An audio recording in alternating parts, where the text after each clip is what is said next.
ભાજપથી આજે હું રામ રામ કહી અને મારા પાછી ઘર વાપસી, મારું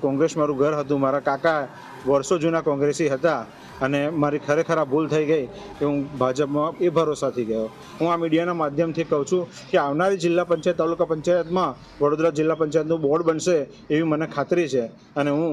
આ જિલ્લા પંચાયતમાં જોડાઈ અને અમારા જે આગેવાનો, અમારા વડોદરા જિલ્લાના વડોદરા તાલુકાના પ્રભારી, અમારા સિનિયર મુરબ્બી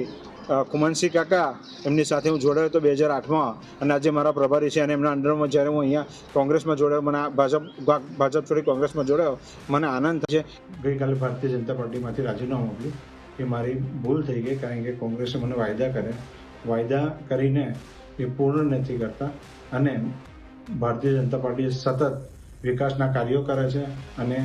વિકાસના લક્ષી છે. ટ્રિપલ એન્જિનની સરકાર છે અને